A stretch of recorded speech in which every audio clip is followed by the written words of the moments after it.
Jan, many congratulations. Through to round 4. You must be really happy with that. Yeah, very much so. You know, I think everyone who looked at this game, they will notice I wasn't as comfortable as the previous 2 games, but still to average 98, good double percentage. I'm really happy to get through. I was going to say 57% in the doubles and 98 average just shy of. It's another strong performance. You must be really happy with how you're performing up there.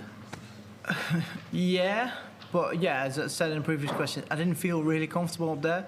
My darts weren't landing in a correct angle as I wanted to, so that was a bit frustrating. But yeah, as you said too, you know, when I got 3-0 up, I looked at it on the left screen and I saw I was everything 98, 102, 103 in the sets, and I was like, oh, it didn't feel that good. But I think that's really benefit for my game as well. When it doesn't feel as great as you want it to, still average 98. That's really positive. After that massive European Championship win you got earlier on in the year, your big stage game seems to have improved quite a lot. You know, you said you were able to hit those high pressure moments after that 100 checkout to win it, for example. Is your confidence right now at a really good stage in your career right now in this tournament? 100%. I think after the European Championship win, my confidence is through the roof. Even though the Grand Slam, I didn't make it through the group stage, but I still played well. You know, won 2 out of 3 games.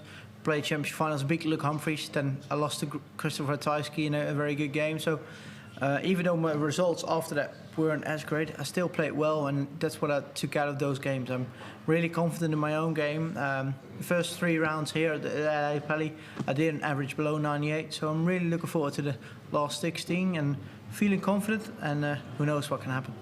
Best of luck. Thank you very much. Jan, huge congratulations. Thank you, Phil. The rankings is an interesting one now. Stephen Bunting, obviously out of the tournament. You and Johnny Clayton are now homing in on that 4th spot. Are you pinching yourselves that you could be 4th in the world in a few days' time from where you were to where you are now?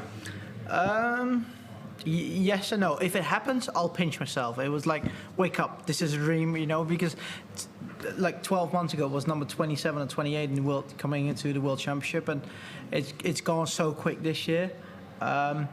So maybe in that sense I'm pinching myself, but I'm not looking at the rankings. You know, I say I'm not looking at. I know exactly where I am and whoever was taking this game, but you know, I don't bother about the rankings. You know, I'm just taking it game by game. The ranking is very important, but I think the World Championship is even more important. So I'm focusing on my game after game. But yeah, if I win one more game, I know I'll overtake Stephen Bunting. So I'm going to pinch myself. Yeah. After you went 3-0 up, did you switch off a little bit and think it was job done? Because at that point, there wasn't an awful lot coming back at you. You were almost in cruise control. Were you guilty of switching off a little bit? Yeah, a little bit.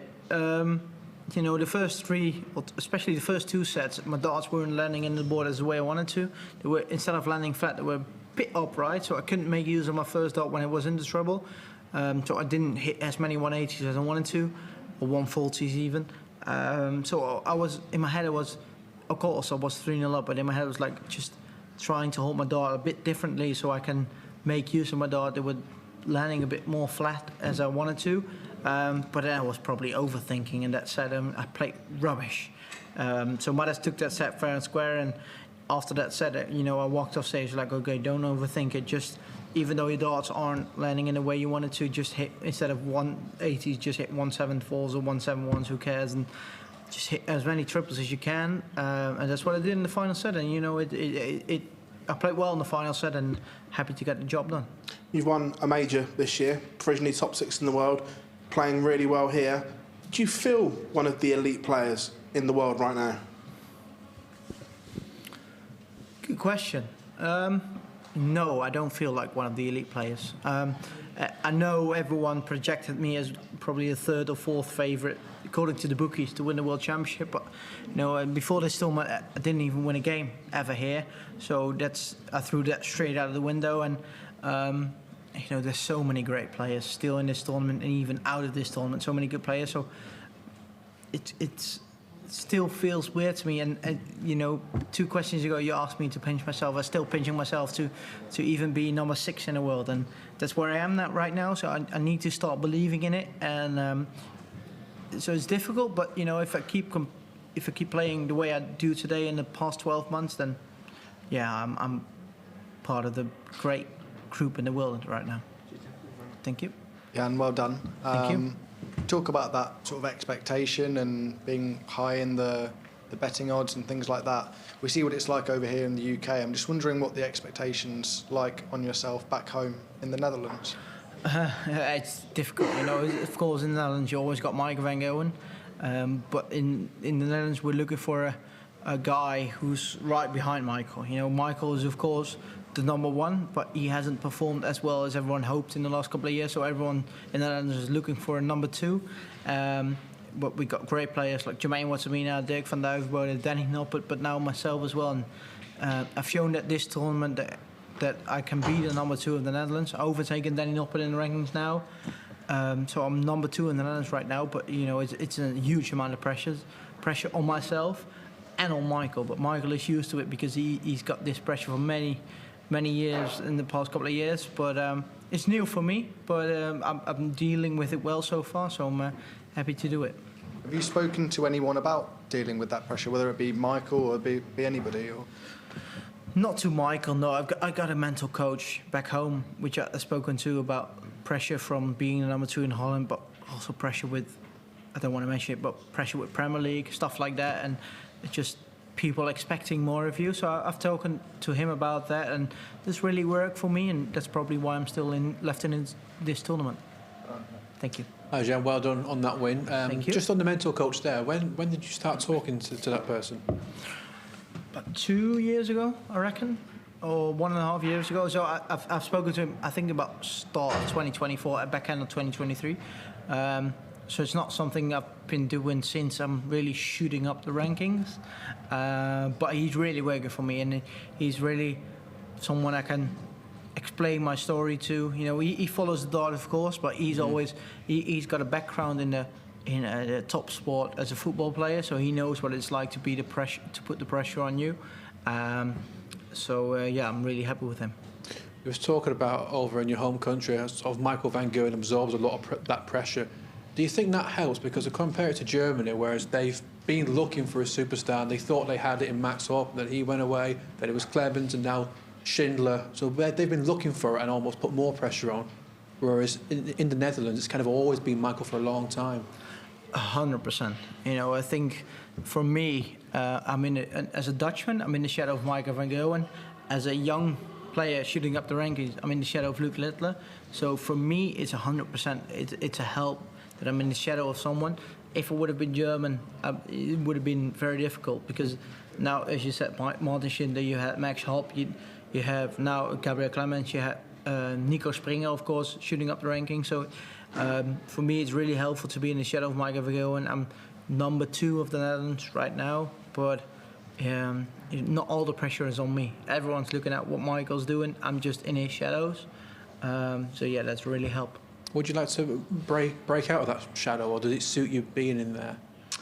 Of course, I would like to break out of that shadow, because you know, as a human being, you want to be the world number one, you want to be the Dutch number one, you want to be the world champion. But for now, without being that kind of player, I really like to be in the shadows, and as long as that keeps happening, then it's good. But yeah, of course, if I win this tournament, who knows? Then I'll step out of that shadow, and I won't be complaining.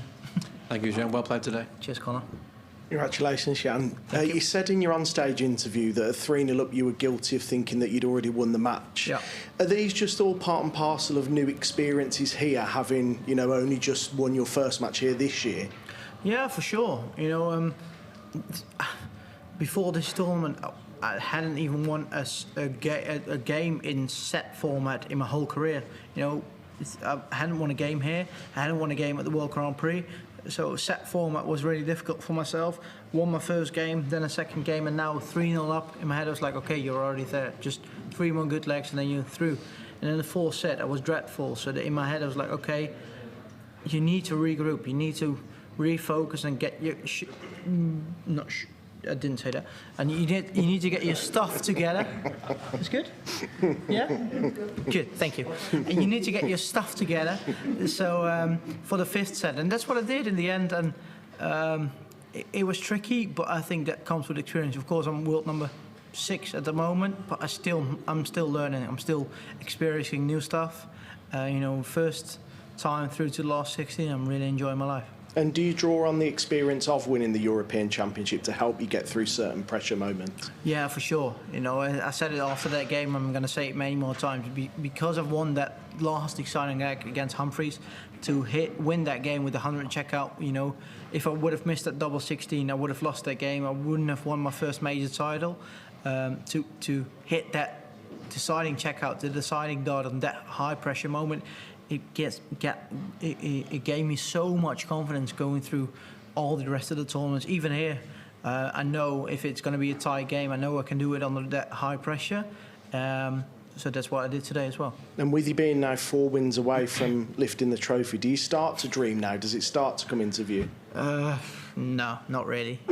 You say it 4 wins away, but it feels like a long time away. You know, it's 4 wins away, but 4 really long games and very difficult games. I'm just going to take it game by game. I've won 3 now. I'm really happy with that. I'm really looking forward to the next game.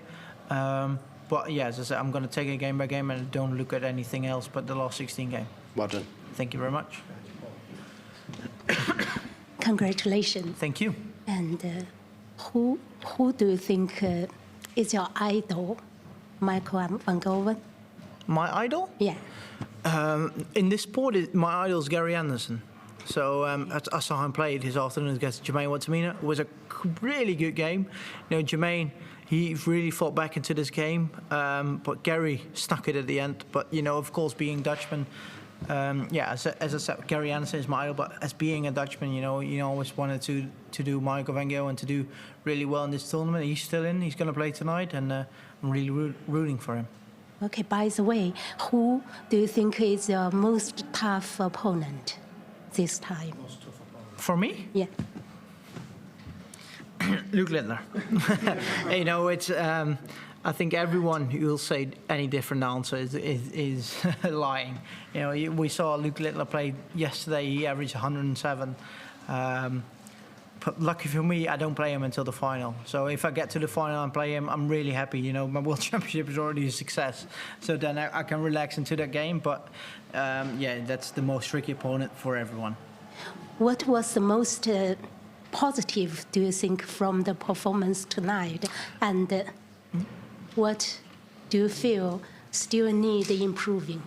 My most positive thing is to not feel 100% comfortable on that stage and to just still win the game with a good performance, like with a 98 performance, because 98 average. Because as I said, I didn't feel really comfortable. My darts weren't landing in the way I wanted to, but to still average 98, to still get a convincing win, that's the most positive thing I take from this game. But the most learning curve I can take from this game is to get my game together for the next game, to practice really well, to get my darts landing in the way I wanted to for the next game. Because if they do, then I can use them. So that was a bit tricky today, but luckily I got the job done. Thank you. Thank you.